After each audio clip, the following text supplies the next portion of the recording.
প্রিয় দর্শক, কেমন আছেন? আশা করছি ভালো আছেন।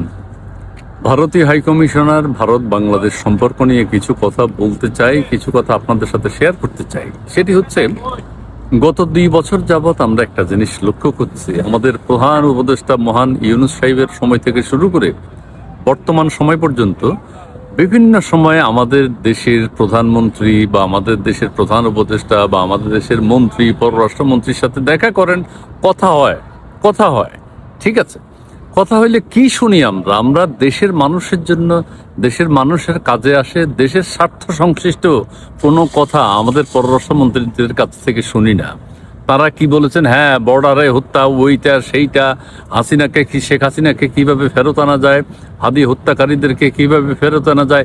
আরে ভাই, সেগুলো তো কথা বলবেন, সেগুলো তো বলবেনই, কিন্তু দেশের মানুষের স্বার্থে, দশের স্বার্থে, দেশের কল্যাণে কোনো কথা বলেছেন কিনা? গঙ্গা চুক্তি নিয়ে কোনো কথা বলেছেন কিনা?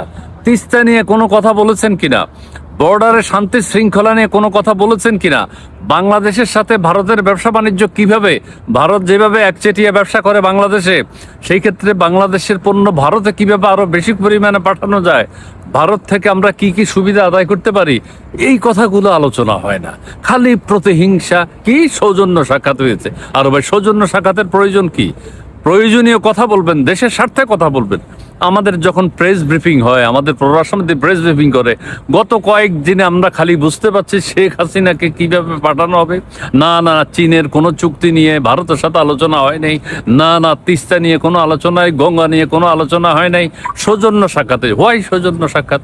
কেন আপনারা এতবার সৌজন্য সাক্ষাৎ করবেন? সবাই দেশের প্রয়োজনে, দেশের গুরুত্ব তাদের কাছে তুলে ধরুন। কি কারণে আমাদের দেশের প্রত্যেকটা মানুষের মগজের ভিতরে খালি বিরোধিতা, বিরোধিতা, বিরোধিতা, ভারত বিরোধিতা? তো ভারত বিরোধিতা করে আমাদের কি লাভটা হচ্ছে? ভারত তো আমাদের দেশে ব্যবসা করছে, তারা তো আমাদের দেশ থেকে কামিয়ে নিচ্ছে। পেঁয়াজ, কাঁচামরিচও আমরা তাদের থেকে আনতে হয়, কিন্তু আমরা কেন পারি না অন্য দেশ থেকে আনা? আমরা কেন পারি না নিজেরা স্বয়ংসম্পূর্ণ হতে? যেহেতু পারি না, সেহেতু ভারতের সাথে এগুলো নিয়ে কথা বলতে হবে। কিভাবে আমদানি রপ্তানি বাড়ানো যায়, ভারত থেকেও আনবো, ভারতও আমাদের থেকে নিতে হবে। দুই দেশের স্বার্থ থাকতে হবে, দুই দেশের স্বার্থ দেখতে হবে। প্রত্যেকটা সময় ভারত থেকে মুখকে ফেরত পাঠাতে হবে, ভারতের ওইটা করতে হবে, সেটা করতে হবে, শেখ হাসিনার মুখ বন্ধ করতে হবে। এই কথাগুলোই আলোচনা হয়।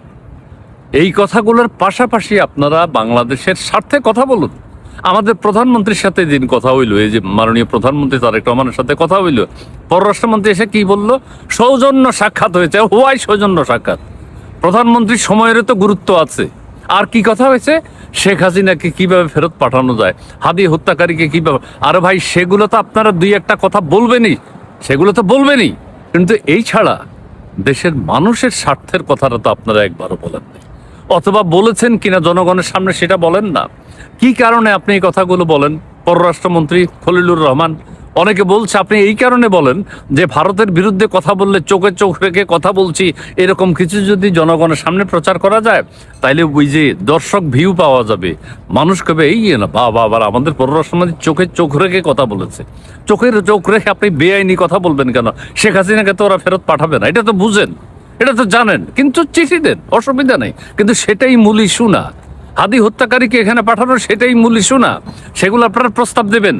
কিন্তু আমার একটা অনুরোধ থাকবে জনগণের পক্ষ থেকে, অবশ্যই দেশের স্বার্থ সংশ্লিষ্ট বড় বড় ইস্যু নিয়ে ভারতের সাথে কথা বলবেন। কিভাবে আমরা দেশের স্বার্থ রক্ষা করতে পারি, কিভাবে আমরা লাভবান হতে পারি।